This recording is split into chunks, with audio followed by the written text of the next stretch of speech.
This video is about finding the shadow of a horizontal pole, and it's a continuation of my last video about the basics of shadow casting.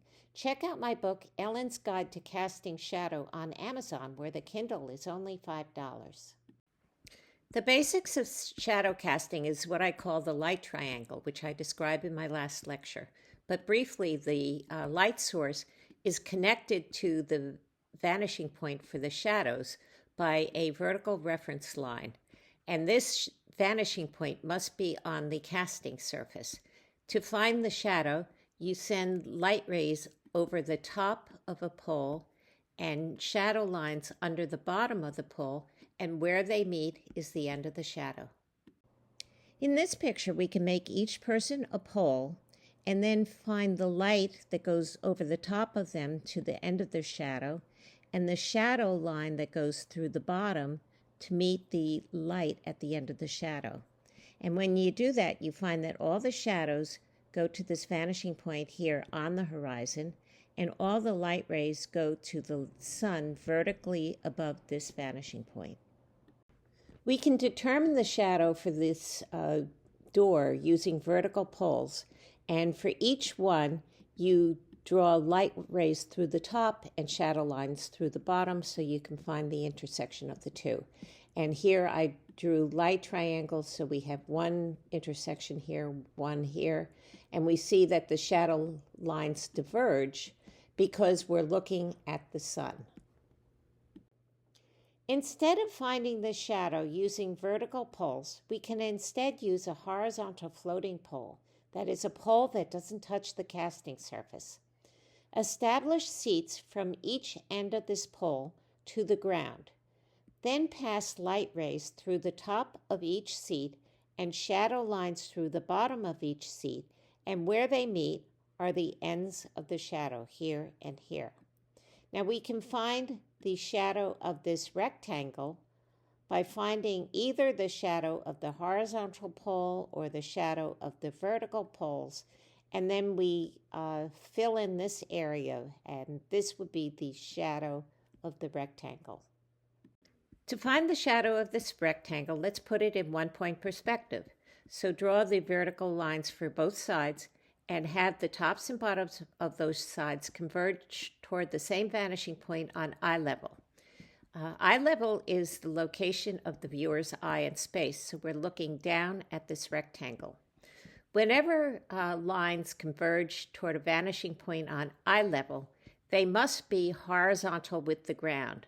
So these are horizontal converging parallel lines. Finding the shadow of this rectangle is then easy. We draw two light triangles on either end, as you see here. So we get these green dots. We connect them together, and all this is the shadow. And notice that this shadow also converges towards the same vanishing point as the object.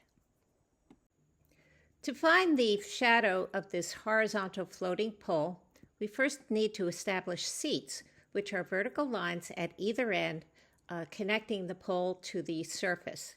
And we know it's the surface because shadow lines from the vanishing point go through the base of these seats.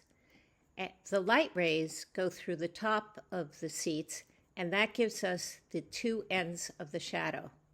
Now the shadow converges to the right along with the pole and the seat line because they're all part of the same structure. So they're all horizontal converging parallel lines. But the actual shadow direction is this way because the shadow vanishing point always has to have a vertical relationship with the sun. To find the shadow for this horizontal pole, establish seats to the casting surface and run shadow lines through the bottom of the seats and light rays through the tops of the seats, and where they intersect are the two ends of the shadow.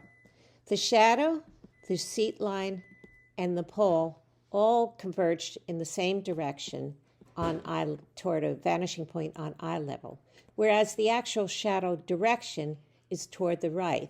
And I'm defining it as follows. It goes under the vertical poles or seats. It goes toward the shadow vanishing point and it goes in the same direction as the light. So the light is going to the right, so the shadow lines must also go to the light. Now, since this light is parallel, it makes the length of this horizontal pole the same as its shadow. The parallel light also makes the green lines parallel, and the shadow lines going in this direction are also parallel. With front lighting, the sun is behind us, and in this case, it's coming down from behind our right shoulder, hitting the top of this pole, then going down to the pseudo-sun, which is 180 degrees away from the sun. If we looked behind us and to the right, we would see the sun. The bottom of the pole casts a shadow that converges toward a vanishing point on eye level that's vertically above the pseudo-sun. The end of the shadow is where the light hits this shadow line right here. So this part is the shadow. Now, how do we find the shadow of a floating horizontal pole using front lighting? Well, again, here's our pole that's floating, meaning that it's not touching the casting surface.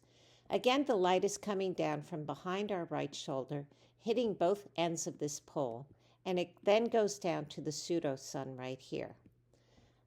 We need to connect each end of the pole to seats that touch the casting surface.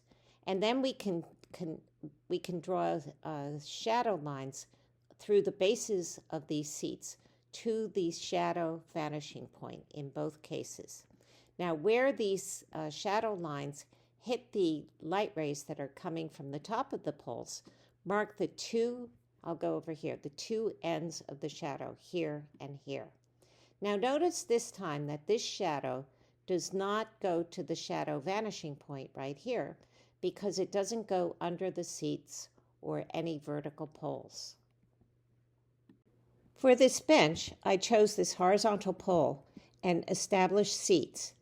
Light goes through both ends of the pole down to the pseudo-sun, while the shadow lines go through the bottoms of the pole upward toward the shadow vanishing point. And where they intersect right here is a point on the shadow, here and here. And the shadow lies behind the pole because this is front lighting. Now the pole, the shadow, and the seat line all go toward the right, converging together.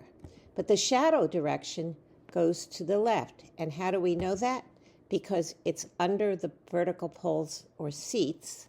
It goes toward the shadow vanishing point, and it goes in the same general direction as the light. That means up this way.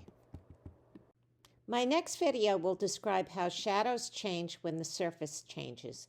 And please remember to subscribe.